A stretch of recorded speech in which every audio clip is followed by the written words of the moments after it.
ఓం సత్యమం అండి, ఓం సత్యమం. Hello friends, నా నిజ జీవితాలలో నేను చాలా పరిగెత్తులు బాగుదోడు చేశానండి. ఈ బాగుదోడులో నాకు ఎన్నో మందరు నాతో సంఘర్షాలు, సంవాదాలు, అంతరంగ మాటలంటే చెప్పలు సంఘర్షణ సంవాదంలోనే మాట్లాడారు. అంతరంగ మాటలు వాళ్ళది నాకు తెలియదు అనుకోవద్దు. అది నేను చెప్తే వాళ్ళకు మళ్ళీ కోపము, మొక్కమాటము, ఏంది సిగ్గు వస్తుంది అన్నమాట. అందుకోసం నేను ఆ మాటలు నేను నెత్తనండి. ఎస్, నా కుటుంబంలో అయినా సరే నా భార్య మనుషులు మాటలైనా సరే నాకు తెలుసండి. నా అమ్మగారి మనసులో మాట్లాడినా నాకు తెలుసండి. మా అక్కగారి మనసులో మాట్లాడినా నాకు తెలుసండి. మా అన్నయ్య కామేశ్వరరావు మనసులో మాట్లాడినా నాకు తెలుసండి. మా వదిన మా లక్ష్మీకాంతం అంటే ఎల్లమ్మ పేరు లక్ష్మీకాంత బాబు మార్చారు. ఆయన మనసులో మాట్లాడిన తెలుసండి. కాకపోతే నన్ను ఎదురుగా మాట్లాడు, ఆ మాటలను బయటకు తీయాలి.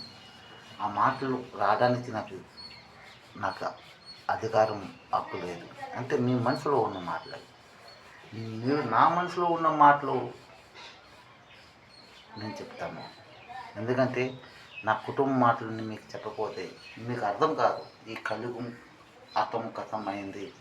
మనం ఇండియన్ గురు హఠో ఓం సత్యయుగంలో వచ్చామని. మరి ప్రపంచంలో ఈ జ్ఞాని, విజ్ఞాని, ఈ మీడియా ప్రెస్ రిపోర్టర్ ఎవరు చెప్తారండి? ఎవరు చెప్పలేరు.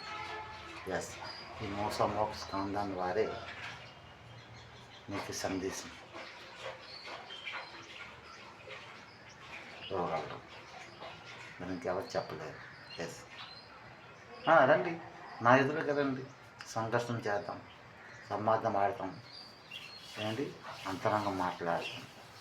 ఆడరండి, వాళ్ళకి భయం, వాళ్ళకి మొక్కమాటం, వాళ్ళకి సిగ్గు, వాళ్ళకి ఎక్కడ నా మనసులో ఉన్న మాటలు ఎదురు పెట్టేస్తారు. నేను అవమానపడిపోతున్నాను, వాళ్ళకి భయం. ఇది అంతరంగ మాటలండి. ఎస్, ఈ సంఘర్షణ, సంవాదం, అంతరంగ మాటలు సందేశం ఇవ్వడానికనే నేను ఒడిశా పూరి సింహాద్ర అప్పన్న మందిరం అంటే పూరి జగన్నాథం, ఒడిశా పుణ్యక్షేత్రం, ఆ మందిరంలో సత్యహరిశ్చంద్రుడు కథ పూర్తిగా అయిన తర్వాత